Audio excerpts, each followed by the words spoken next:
தமிழ்த்தாய் உறவுகளுக்கு வணக்கம். நாம இந்த வகுப்புல உம்மை தொகை, உம்மை தொகை. அடுத்ததாக எண்ணும்மை, உம்மை தொகை, எண்ணும்மை. அடுத்தது முற்றும்மை.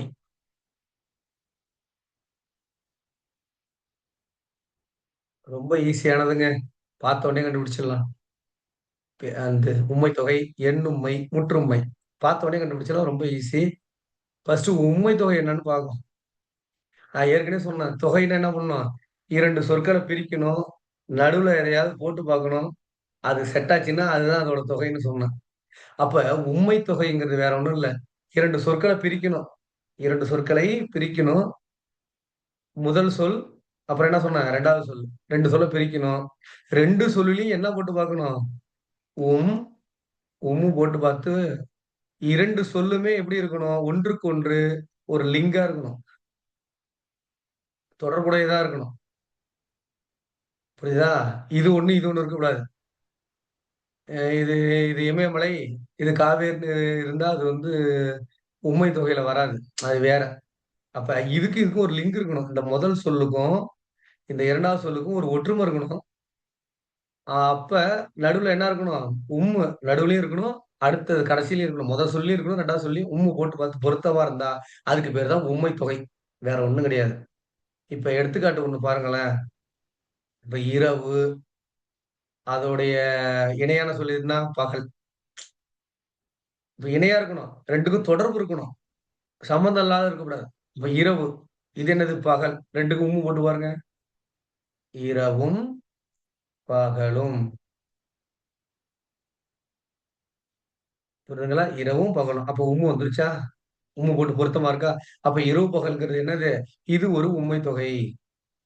உம்மை தொகை. ரொம்ப ஈஸியா இருக்குங்களா? சரி.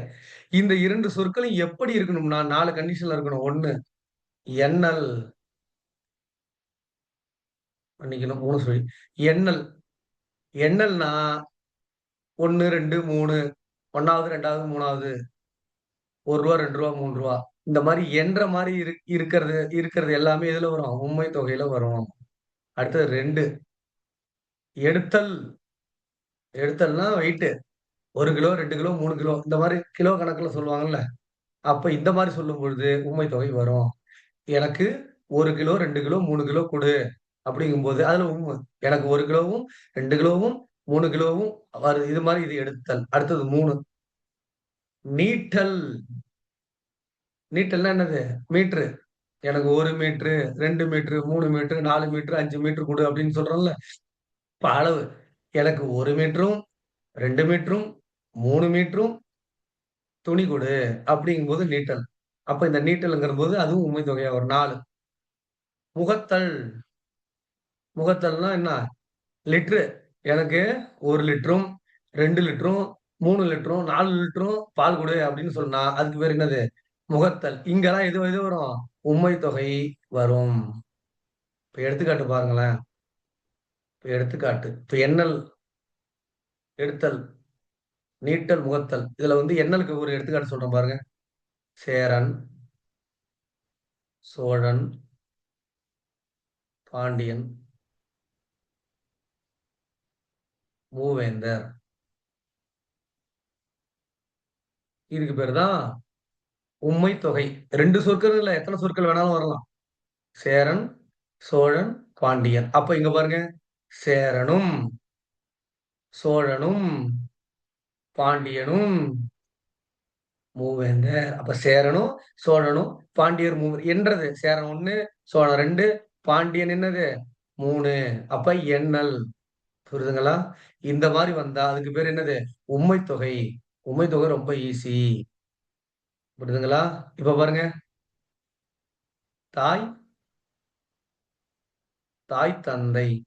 தாய், தந்தை. அப்ப தாய், தாய், தந்தை 2க்கும் உறவு இருக்கு. தாய், தந்தை. இங்க பாருங்க. அப்ப தாயும், தந்தையும். தாயும், தந்தையும். தாய், தந்தை. அப்ப என்னது?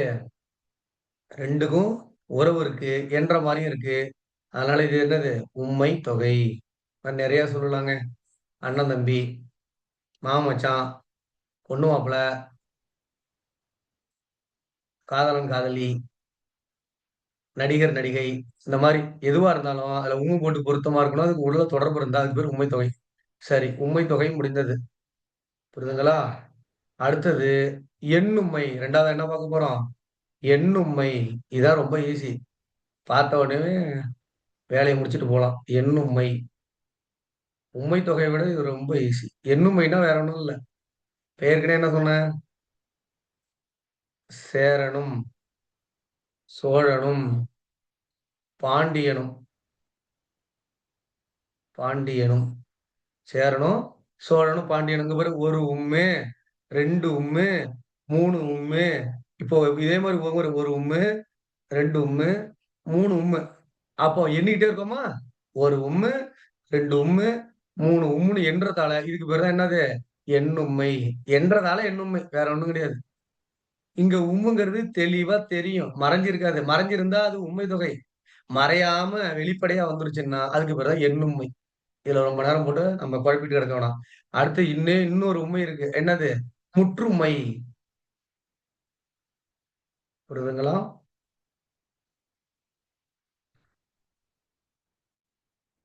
முற்றுமைன்னா வேற ஒண்ணும் கிடையாது. ஒரே ஒரு உம்மு மட்டும் வரும். அனைவரும். இந்த மாரி ஒரு உம்மு மட்டும் வந்தால், அதுக்கு பேர் என்னது? முற்றும்மை. இந்த முற்றுமைன்னா புரியுதா? ஒரு உம்மு தான் வரும். 2 வராது. 2 வந்தா எண்ணும்மை. 2 மறைஞ்சு வந்துச்சுன்னா, அதுக்கு பேரு என்னது? அதுக்கு பேரு உம்மை தொகை. மறைந்து வந்தால் உம்மை தொகை. வெளிப்படையா உம்முன்னு வந்தா அது எண்ணும்மை. ஒரே ஒரு உம்மு மட்டும் வந்தா அது முற்றும்மை. புரியுதா? அனைவரும் வரவேண்டும். அனைவரும் வரவேண்டும். சரி. இந்த முற்றுமை அ இலக்கணத்துல 2 வகைப்படும். ஒன்று உயர்வு, சிறப்பு, முற்றுண்மை. உயர்வு, சிறப்பு, முற்றுமை. இன்னொன்று இழிவு, சிறப்பு, முற்றுமை. இது இவ்வளவு டீப்பா டிஎன்பிஎஸ்சி டெட்ல கேட்டதில்ல. இருந்தாலும் தெரிஞ்சுக்கங்க. உயர்வு, சிறப்பு, முற்றுண்மை. இழிவு, சிறப்பு, முற்றுண்மை. ஒண்ணும் கிடையாது. எண் திருமணத்திற்கு எண் திருமணத்திற்கு அனைவரும் வரவேண்டும். என் திருமணத்திற்கு அனைவரும் வரவேண்டும். புரியுதா? அனைவரும் வரவேண்டும். அப்போ ஒரு அனைவரும் வரவேண்டும்னா, எல்லாரையும் வரவேண்டும். இப்ப என்னது? இது ஒரு உயர்வு. உயர்வா எல்லாரையும் வான்னு சொல்றது. அப்புறம் என்ன பண்ணுவான் நம்பாளு? பத்திரிக்கை வைப்பான். பத்திரிக்கை வச்சுட்டு ஒருத்தனுக்கு பத்திரிக்கை வைக்கிறான். ஃப்ரெண்டுக்கு பத்திரிக்கை வைக்கிறான். பக்கத்துல அவன் ஃப்ரெண்டும் இருப்பான். அப்ப அவன்ட்ட என்ன சொல்லுவான்? "சார், நீயும் வந்துரு. நீயும் வந்துருங்க. இல்ல நீங்களும் வந்துடுங்க." அப்படின்னா, இதுக்கு பேரு தான் என்னது? இழிவு, சிறப்பு, முற்றுமை. இழிவு சிறப்புமைன்னு பேரு.